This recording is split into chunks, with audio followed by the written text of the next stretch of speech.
The Google Pixel 10 Pro XL is the Pixel phone to buy this year. The Pixel 10 Pro can match the Pro XL on the most important features, but the benefits of the larger display, along with a couple of features that are simply better on the XL device, make the Pixel 10 Pro XL my favorite of the new Pixel family, and the phone I would recommend first but not last. I feel confident recommending the Pixel 10 Pro XL above the rest and above any other Android phone you can buy right now, because I spent the last year using the Pixel 9 Pro as my primary work phone. That means I know exactly why the Pixel is a great phone for being productive, but I also know that I wish I would had a bigger screen than the 9 Pros. The Pro XL will be my primary device this year for sure. If you haven't checked out a Pixel phone in a while, you really should head to a store and get your hands on one. The latest Pixel 10 Pro XL is polished and well built, with a refined look and gorgeous materials and color combinations. It's a much nicer looking phone than the latest iPhone 16 Pro Max, and it delivers on a number of features Apple hasn't been able to match. Google's AI features are the most advanced on any smartphone and often most unobtrusive. The newest AI features like Magic Q and the live translation don't feel pushy or overblown, and they don't produce embarrassing or useless results. Google is pushing AI into the background as a silent helper where it should be. Of course, all of the new Pixel 10 series phones have Google's advanced new AI features like the live translator that not only converts your language into another tongue, it also speaks with a voice that sounds remarkably like yours. That may sound alarming from a privacy viewpoint, but Google says this processing happens on the Pixel 10 Pro XL and not on a distant cloud computer, so your conversations and your voice should be safe. So what makes the Pixel 10 Pro XL so special, the best of the Pixel 10 bunch? First of all, Google's Pixel displays, so-called Super Actua displays, are among the best you will see on any smartphone. These screens are bright and colorful and very sharp. When the screen is this good, I want as much screen as I can get, so I prefer having the larger XL display at 6.8 inches. It's 0.5 inches bigger diagonally than the Pixel 10's display, and that equals 13 square centimeters of extra screen space. The Pixel 10 Pro XL also has the largest battery of all the new Pixel phones, and that equates to the longest battery life, both in my real-world testing and our battery rundown test. It wasn't a massive difference. The Pixel 10 Pro XL only lasted an hour longer than the Pixel 10, still every bit helps. The Pixel 10 Pro XL also charges faster than any other Pixel 10 device, whether you are charging wirelessly or with a USB-C cord. If you have a 45-watt charger, the Pixel 10 Pro XL can charge that fast compared to the 30-watt charging on the other two Pixel 10 phones. The Pixel 10 Pro XL can also use faster wireless charging. Again, it's not a huge difference, but every detail matters. The biggest benefit for me is the combination of Google's winning Super Actua display with the Pixel 10 Pro XL cameras. If I am taking serious photos, I want the biggest viewfinder possible to get the right shot. The extra screen space on the Pro XL phones felt like a big advantage, and if photography is important to you, I'd recommend the Pro XL phone first. The Pixel 10 Pro has the exact same camera specs, but having the bigger Pro XL display helped me take better shots. Are there other benefits to the Pro XL? Well, not really. It isn't any faster than the Pixel 10 Pro or even than the Pixel 10. In our benchmark tests, the extra RAM in the Pro models didn't seem to make much difference. Pixel phones still disappoint if you only care about the numbers. I don't rely on benchmarks, though. The Pixel 10 Pro XL was satisfying and quick in almost every task.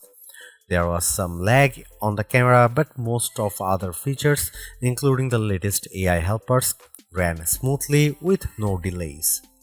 Google has another winner with the Pixel 10 Pro XL and the whole Pixel 10 family.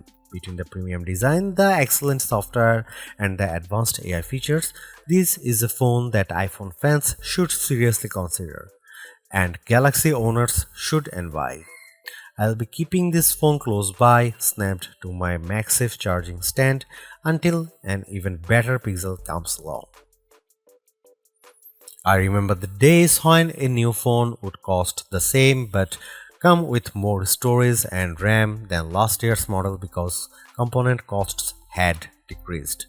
This year's Pixel 10 Pro XL is more expensive than before and it comes with 256 GB of storage, but I'm not awarding Google any medals for giving the phone enough space. This phone should be cheaper. To be fair, 256 GB of storage is the right amount unless you play a ton of games or you shoot video with your phone at high resolution. There's a 1TB model available, but only serious enthusiasts need apply, and you know who you are. The color options this year are a bit drab. I like the moonstone color and the jade, but they aren't very exciting. My review unit is the porcelain white, which looks classy but a bit bland. Google also sent along a silicone case with magnets built in that matches the phone perfectly. If you want the 1TB storage option, it's only available in the black obsidian. The Google Pixel 10 Pro XL is the Pixel 10 Pro all blown up. It doesn't add any extra buttons or physical details. The two phones look identical, just at a different scale. That's a good thing because the Pixel 10 Pro is a great looking phone and it keeps the same exact design as the Pixel 9 Pro. That was my favorite phone of last year. If it ain't broke, don't fix it. I like the Pixel 10 Pro XL design even more than the latest iPhone 16 Pro Max. It feels just as refined as Apple's phone with fewer unnecessary buttons to get in the way. Does anyone actually use the camera control? I know I don't. To be fair, I don't use the temperature sensor on the back of the Pixel 10 Pro XL, but I can ignore that easier than a button.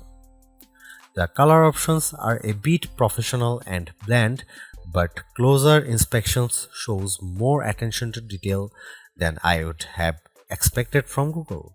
The jade color of my Pro review sample, for instance, was matched with a light gold frame that looks barely glided. It's a gorgeous match. The speaker grills on the bottom of the phone are new and color matched to the frame you choose. It's a nice touch that most people won't ever notice. I have no complaints about the Pixel 10 Pro XL design except that I would like to see more interesting color options. Google at least matches its phones perfectly with its silicone case colors, and like the Pixel 10 phones, the latest cases have magnets inside that secure a very strong connection to any Pixel Snap or MagSafe accessories you might buy. Wow, I was expecting to be pleased with the Pixel 10 Pro XL's display, but this phone somehow looks even better than I anticipated. Google's Super Actua displays are among the best you will find on any smartphone. For the past few years, Google's new Pixel displays have been dominant, topped only by Samsung's best Ultra screen, and this year hasn't been disappointing at all. The Pixel 10 Pro XL is a joy to use in any situation. It's great in outdoor light, even for shooting photos or reading my social feeds. It's perfect for navigating in the car or on the street. It's a great phone for reading in the dark late at night or as a bedside lamp with the Pixel Snap screensavers. In fact, I like this display so much that I think it justifies paying more to have more of it. The Pro XL is the Pixel to buy not just because it has a bigger screen, but because the screen is so enjoyable that I want to have as much of it as possible. Whether I'm watching videos, taking photos, or playing games, the Pixel 10 Pro XL display is my favorite on any smartphone I own. The Google Pixel 10 Pro XL highlights Google's clean and well-designed interface. I love the Material 3 expressive interface design, as Google calls it Pixel version of Android. It's friendly without feeling cartoonish, and it packs plenty of useful widgets and tools that are easy to manage and don't hog my attention. With so much screen space, it was a joy to create AI wallpapers and populate my home screen with Google's sleek widgets. I let the phone set all of my icon and widgets colors to match my wallpaper, creating a unified theme, and the phone darkened the colors as the day went on, finally flipping to dark mode after sunset. That's the best of Pixel, a well-designed interface filled with just enough useful features to make the phone a tool you always want in your pocket. The Pixel 10 Pro XL will definitely remain my primary work phone after this review is published. It gives me simple customization and shortcuts that removes the clutter of apps from my home screen and surface just the information I need. I wish iOS was better at this. The Pixel 10 Pro XL also has some of the most useful AI features you'll find on a phone, and I am a big fan of Google's call screening tools. I can let Google AI answer when an unknown number calls, and it will give me a text transcript of whether my caller says, then I can decide whether to answer the call or not. This feature is only available on Pro Pixel models, and it's worth the upgrade if you take a lot of calls. Apple lets you make a contact card for yourself that will accompany your phone number when you share your details. Google lets you make the contact card for your contacts instead of having them do the work. That seems like a better solution since not everybody owns an iPhone and Apple's contact card don't work across platforms. Even Google's Daily Hub is more useful than other attempts I have seen. Samsung, Motorola, and now Google all offer a homepage for your personal information gathered and summarized by AI. On my Galaxy S25 Ultra, the now brief page has been useless at best and oddly flippant at worst. On the Pixel 10 Pro XL, the Daily Hub offers more useful information, links I actually enjoy, and easy access to more information. There are still some odd and off-putting AI features, usually generative AI tools. The Recorder app, for some odd reason, offers a generate a musical background for your recordings.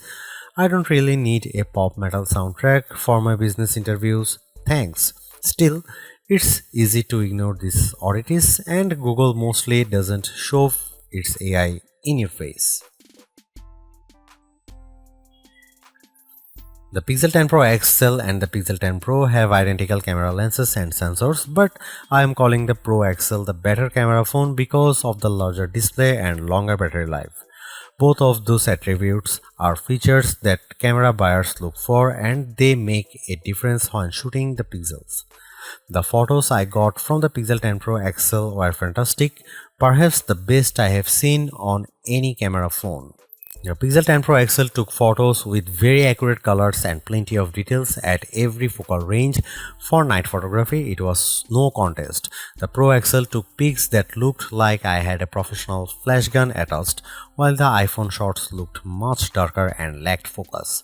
You can see plenty of AI help in the photos, but usually the results don't look fake or off-putting. The only downside to Pixel photography is Google's camera app. It's a nightmare. It's hard to use with settings that seem to conflict with each other. At just one setting, like changing from 12 megapixel to 50 megapixel resolution, and a handful of other settings suddenly go dark without warning.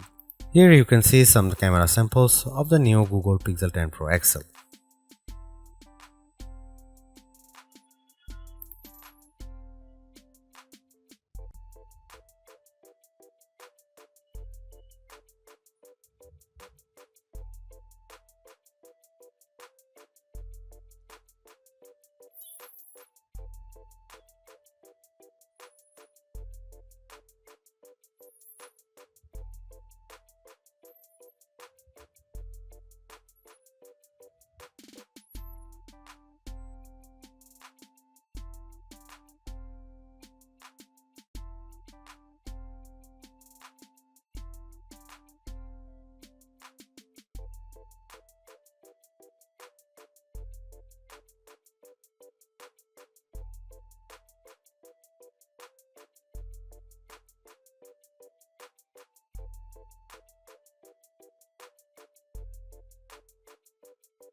Google's made a few but effective upgrades to the Pixel 10 Pro XL.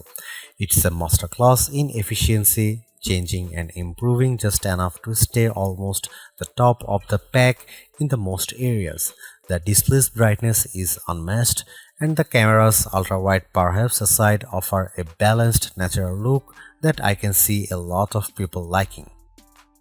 It's unfortunate the Pixel 10 series is still the lowest powered of the flagship phones on sale today and lags behind its main rivals on battery efficiency.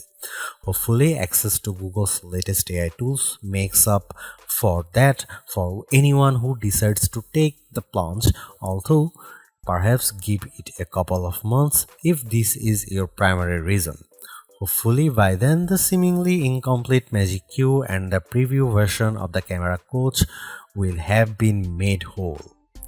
The Galaxy S25 Ultra may still be a better pick for you if you want more power and power efficiency from your phone.